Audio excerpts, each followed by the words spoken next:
I only need one slide, even though I have a bunch here, because none of you can do anything at this campus without technology.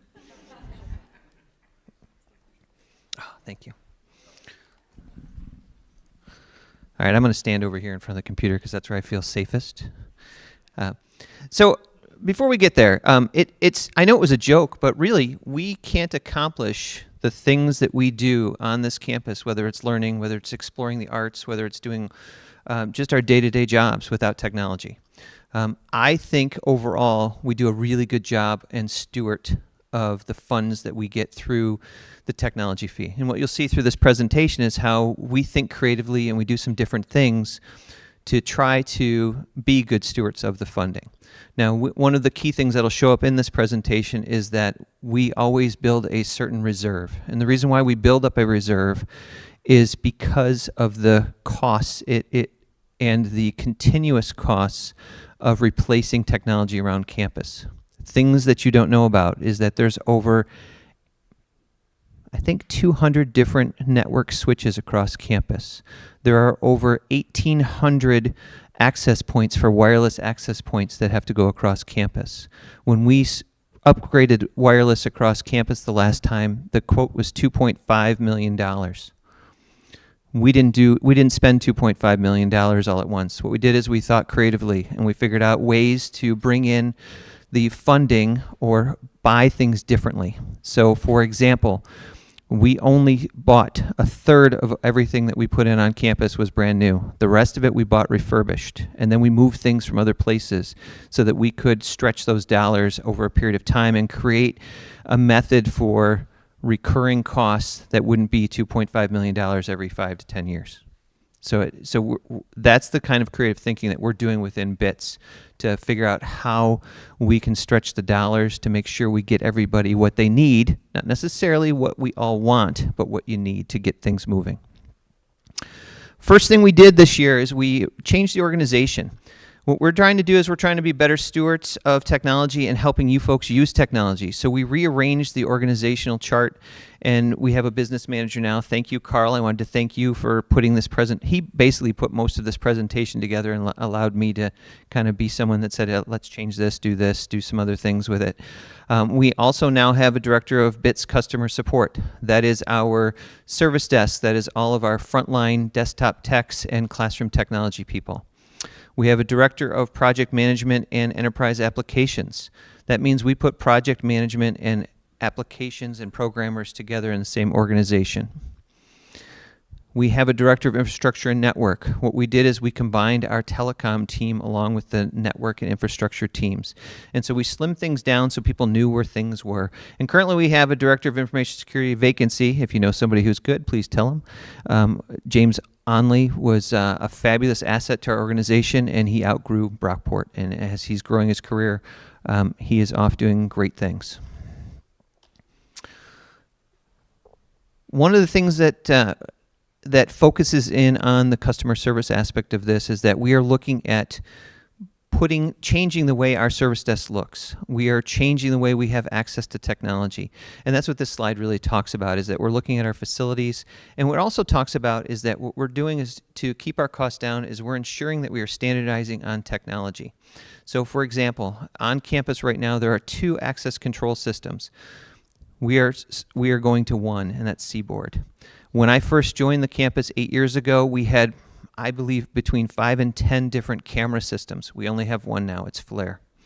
So those are things that also allow us to minimize the efforts in support and costs as we move forward. So it kind of goes along with our sustainable campus. This is, again, talks about where we're enhancing our experience at the service desk. We're also making sure that we're being better partners across campus, and we are purposefully, it's not just Jeff, but Jeff is one that you've seen probably out there more often, is visiting each of your departments and talking to you. One of our great victories is working with University Police on cameras. We meet with them regularly now, and I think we all understand better what each other's needs are. This is just kind of tells you what the rest of the presentation's for. We're going to talk about why the fee's assessed, the current rate, all of those things that go along with it. We consult regularly with students. In years past, we've done a presentation. This year, basically what we've done is we've looked at our tickets, we've looked at surveys, we've talked to our own student workers. We've really kind of said, all right, how are things going? What are things looking like? We've already talked a little bit about card access, and part of this is to make sure that we've got easy ways for people to have access to and safe ways to have access to the places they need to be. All right, this is the only one I like to read. And this is the definitions that were given to me. A technology fee may be established for any state-operated campus to build, maintain, and support an information technology infrastructure that is appropriate for the individual campus to provide a high-quality learning environment. Revenue from the fee may only support and address specific technology needs such as computing and information technology, library automation, remote network access, public computing sites, student services, automation, and other administrative and student-serving systems. Notice that that touches every one of your departments. Professional employee salaries are not paid out of the technology fee. And we work with Differ and Residence Life to take care of their costs. Currently, our fee is at $16.25 an hour, a credit hour. I don't believe the technology fee has increased in probably at least 10 years, but I can only think back in 8 years. I've been here 8 years, and I know it hasn't increased in that entire time. As you can see, the technology fee I've already talked about. It touches all of the tools that you use. One of the things that I think all of you are feeling, and you probably have seen it with your streaming services, that the cost of technology is going up. Our Microsoft licensing goes up roughly 16% a year. This is all the stuff that touches the technology fee. You know, we've got computer labs, we've got our Brock portal, we've got our learning management system, we have software, network, telephones, all of those things. Without the fee, we don't get any of those things. It pays for all of those things, and we make sure that we are good stewards with the money to make that these things are up to date and working when you need them. Currently, our projected surplus and reserves this year is $156,000. Next year, what we're doing is we've made sure that we've actually deferred some of our costs this year so we would have reserves to pay for other things next year. And that's why it's going up to $456,000. Just like with maintenance on campus, if you think about buildings with roofs, piping, plumbing, all of those things, we have the same type of deferred maintenance within technology.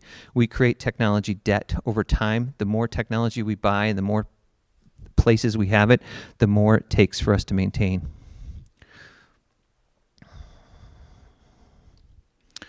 If we look at our costs over the next few years, you're going to see this year alone, it's $100,000 just for information security, server upgrades at $200,000. So just $300,000, that's above and beyond our daily operation. Those are just things we're adding on top of it. Then you start looking at our overall network. We're looking at $700,000+ a year as we move forward. And that's why we need reserves, because these big purchases cannot just happen with the day-to-day operational money. And what I talked about before is that we proactively review and we look at every vendor. As a matter of fact, we just had a vendor come in yesterday and it was twice the cost, and we're like, why is it twice the cost? We're asking them what is the difference and what are we getting out of that? All right, just a little anecdote. How many of you are familiar with AI? All right. AI is the reason why our laptops have gone from $850 to today to $1,400 in a matter of a month. Everything you can think of for AI is impacting the rest of us. They're even impacting the cost of toilets, believe it or not, because there's a little tiny chip or a ceramic chip that's used in producing electricity and insulating electricity in AI. So it touches everything you can think of, including generators. Generators are used to help supplement AI data centers. Anything that I'm sure you've seen all those things. This is only going to impact us more. We currently have until February of 27 to replace our current server infrastructure. We're doing everything we can to just extend it for a couple more years to hope that some of this settles out. Unfortunately, we're struggling with that because our server infrastructure is probably going to double in cost just because of what's going on with AI overnight. Questions?